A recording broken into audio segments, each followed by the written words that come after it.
Okay, Assalamualaikum and welcome to Shah Shares. So dalam video ni aku nak menceritakan tentang kes-kes buli yang pernah menggemparkan negara suatu ketika dahulu.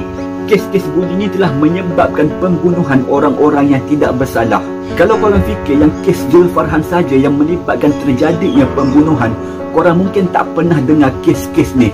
So tanpa membuang masa, kita teruskan dengan video ni. Kita start dengan suatu peristiwa buli yang berlaku pada tahun 1988 yang melibatkan seorang pelajar tingkatan 5 yang bernama Hishamuddin Majid.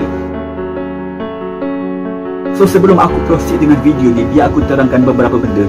Okey, aku nak cari banyak gambar untuk menerangkan kes ni, tetapi sayang sungguh disebabkan peristiwa ni berlaku 30 tahun lepas, aku tak dapat jumpa sumber yang diperlukan untuk menerangkan kes ni. So aku minta maaf atas kesulitan ini.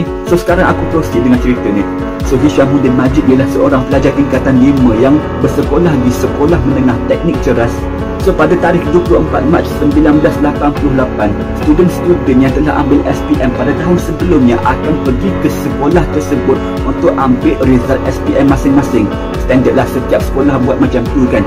Lepas beberapa bulan SPM, diorang akan datang sekolah untuk ambil result SPM. Tu memang standard. Cuma ya, korang tahu kita ada satu tradisi yang pelik pada time tu. Aku tak tahulah tradisi ni wujud lagi ke tak sekarang, iaitu rupanya pelajar-pelajar senior boleh menurunkan nama diorang kepada junior-junior yang terpilih. So pada tarikh tu, ada 2 pelajar senior ni datang ke sekolah tersebut untuk ambil result SPM diorang. Cuma ya, diorang nak menurunkan nama diorang kepada junior yang mereka pilih. Dan antara junior yang dipilih ialah Hishamuddin.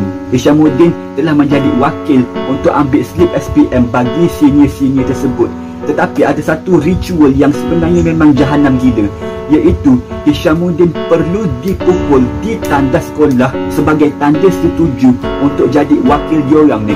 Kau bayangkan, senior pilih diorang dan lepas tu pula senior nak belasah diorang. Logik apa ni?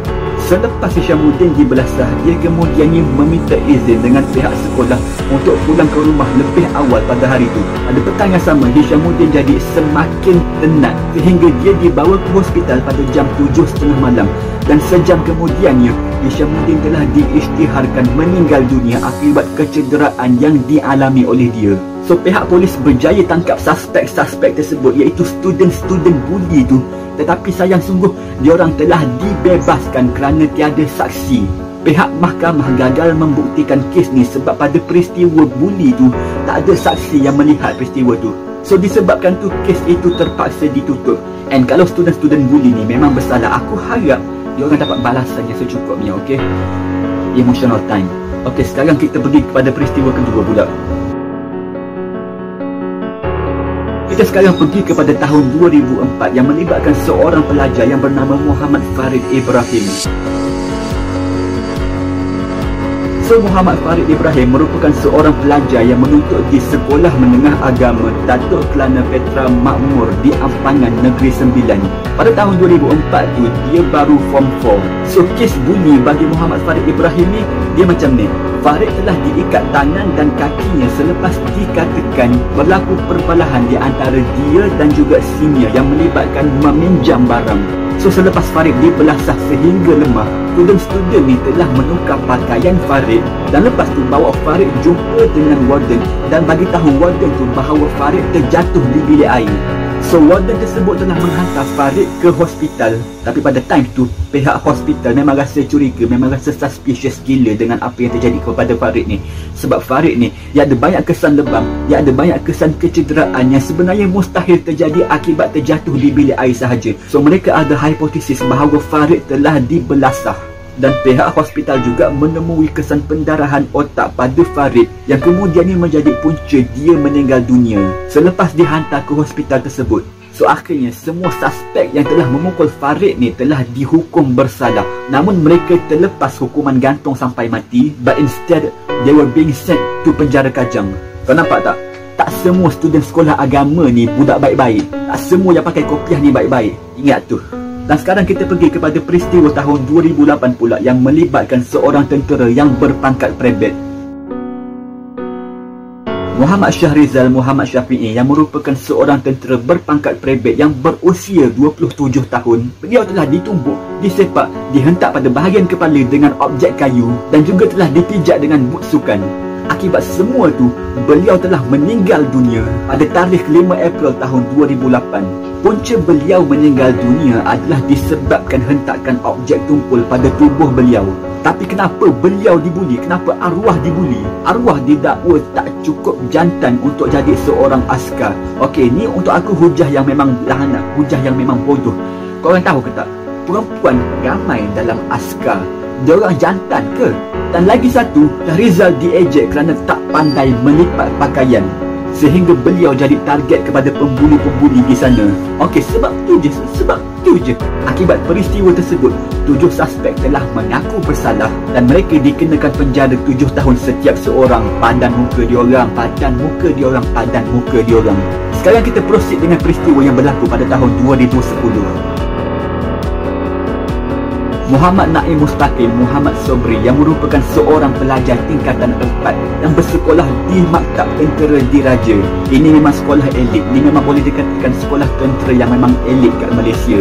So, apa penyebab Naim dibuli kat sini? Untuk pengetahuan korang, Naim telah menjadi sasaran pembuli dari time dia start bersekolah lagi.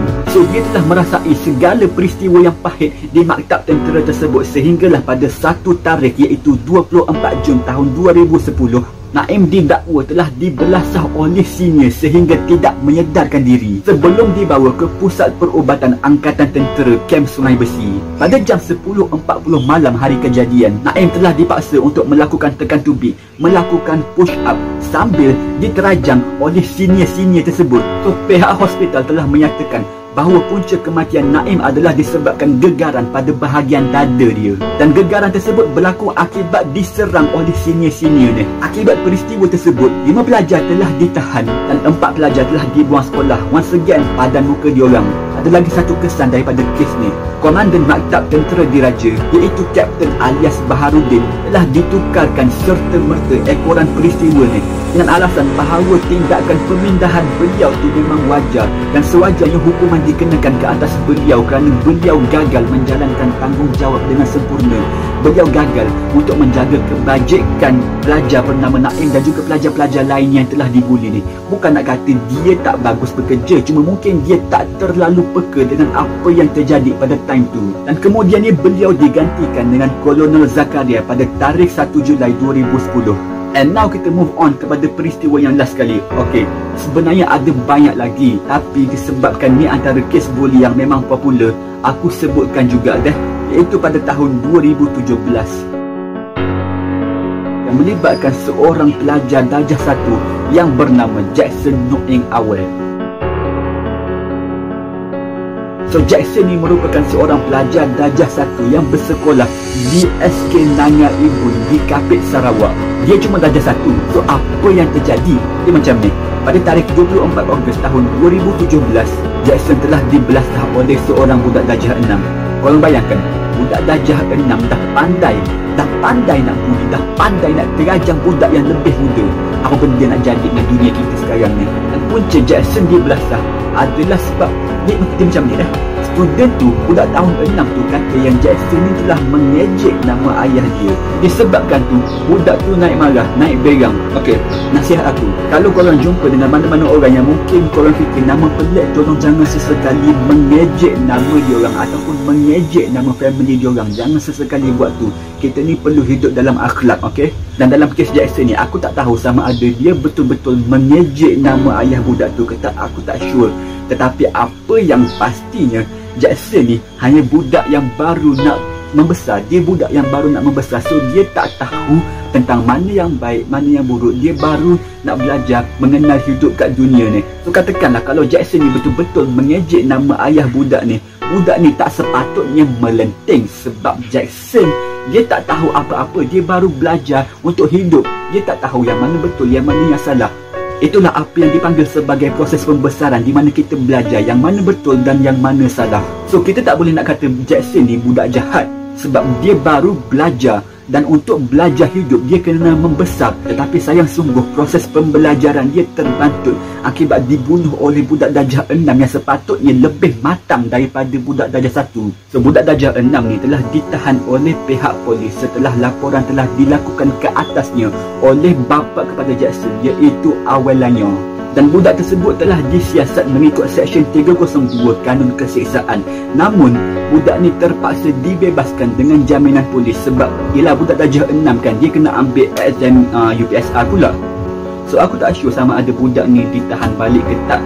Tetapi apa yang surenya sekarang, kes-kes buli ni telah menyebabkan kematian orang-orang yang tak bersalah ataupun orang-orang yang baru belajar untuk mengenal dunia. Okey, mungkin korang tertanya-tanya kenapa aku tak bubuh kes Zul Farhan dalam kes ni. Sebabnya kes Zul Farhan ni memang panjang gila, memang sangat-sangat panjang. Aku rasa kalau korang tengok yang Aisyah Habsyi pun korang akan nampak ada 2 part dalam penceritaan kes Zul Farhan ni. So kalau korang rasa macam nak tengok kes Zul Farhan, korang boleh pergi ke Aisyah Nak Share. Ada video 2 part yang aku yakin akan memuaskan hati korang. Cuma apa yang aku buat dalam video ni, aku nak menceritakan kes-kes buli yang mungkin tidak dipaparkan di YouTube.